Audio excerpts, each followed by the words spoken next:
Alright, so Royal Rumble just finished about an hour, actually, hour and a half ago. A little late on these videos, but Batista won the big match, and in what must be one of the more disappointing Royal Rumble matches in recent memory. I'd say about since Randy Orton, I'd say, started winning 2009, 10, 11, 12, 13, have all been fairly decent Royal Rumble matches. You've had good surprises, you've had some swerves, but I think this Royal Rumble is one of the more predictable ones and ones that really threw people off guard because I think a lot of people were expecting this Rumble to be one of the more memorable ones, maybe a lot more surprises, maybe a lot more Daniel Bryan. To be quite honest, how many surprise entrants do we really have in this Royal Rumble match? You had El Torito, if you even count that as a surprise, JBL, Sheamus, and what was that guy's name? Kevin Nash, Diesel, whatever you want to call him. Three or four, depends how you count El Torito as a surprise. And compare it to other years where you've had Booker T, you've had Diesel, Road Dogg, Hacksaw, all in the same match, have you? But this one just kind of lacks something. There was something missing, it seemed like, in this Royal Rumble match. And going into it, you knew that Batista was going to win, and I think people were giving themselves that glimmer of hope that WWE might change their mind. And I was reading that in Vegas, the betting odds of the Rumble is majority being Daniel Bryan.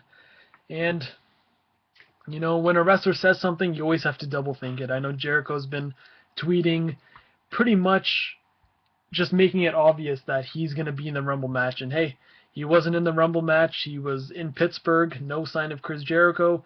Daniel Bryan was the guy who was favored to win. He was in the opener.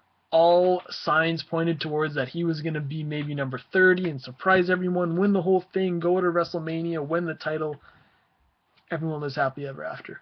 But didn't happen. Daniel Bryan lost his match, and as soon as he lost his match, I knew there was no chance in hell he was going to be in the Rumble, because the only way he would have been in the Rumble, for me to believe he was actually going to be in that match, was if he would have beat Bray Wyatt and go into the Royal Rumble with some sort of momentum. Okay, Bray Wyatt's in the back, he's done for. You turned on him in the cage match, you got your revenge, Bray Wyatt's behind you, time to move on, and you're going to move on to the World Heavyweight Championship. But that didn't happen. He lost to Bray Wyatt, which meant all the momentum Daniel Bryan had in that cage match the week after just right down the toilet, because they had to protect their guy, the guy who is overrated as shit, and whose guy is going to have a shit match with Cena. I know you're going to say, Bray Wyatt had a good match with Daniel Bryan, but then again, it's hard for Daniel Bryan to have a bad match with anyone. He's had mediocre matches, which are better than a lot of matches that a regular WWE superstar could have, but Bray Wyatt isn't very good, and Cena isn't very good either. When you put two guys who aren't very good to that capacity in a match on a big stage like WrestleMania, you're just asking for fans to shit all over it, and I think that's what the fans in New Orleans are going to do, because if the fans in Pittsburgh were this mad about Daniel Bryan not being in the title picture, being in the main event, not being in the Royal Rumble match, the fans in New Orleans are going to be 10 times worse, and that's when you got the whole marks from all over the world, all parts, four corners of the earth, even though there's a circle, but everyone comes to one place, and the one thing they have in common, I'd say 90% of them, is they all believe in Daniel Bryan. WWE doesn't want us to believe in him, and that's when you get the rise against the machine, the rage against the machine, and people are going to eat them alive.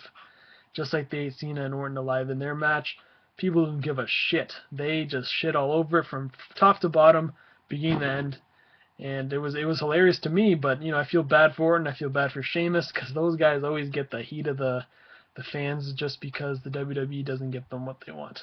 But overall, Rumble was fine. Batista won. Like I said, I'm happy, but then again, I'm kind of disappointed because I really expected a lot more from the Royal Rumble match itself. The pay-per-view was fine, and I think the only thing that really saved the Cena and Orton match was the fans and how they turned on them, and the Bray Wyatt match was great. What other match was there? Brock and Big Show was very good. It was short, it was sweet, it got right to the point. Brock showed his dominance, just beat the hell out of Big Show with a chair. Kind of felt bad for Big Show a little bit, but then again, Brock's the beast, and I think he broke 2 chairs over the guy's back, and Big Show's an old guy too, and he's grizzled up, and his back's probably hurting. I'm surprised WWE hasn't tweeted his bruising back, but I'm sure we'll see it sometime because there's no way that his back isn't going to be like a purple swollen grape tomorrow. But anyways, that's my Rumble review, and I'll see you guys in the next video.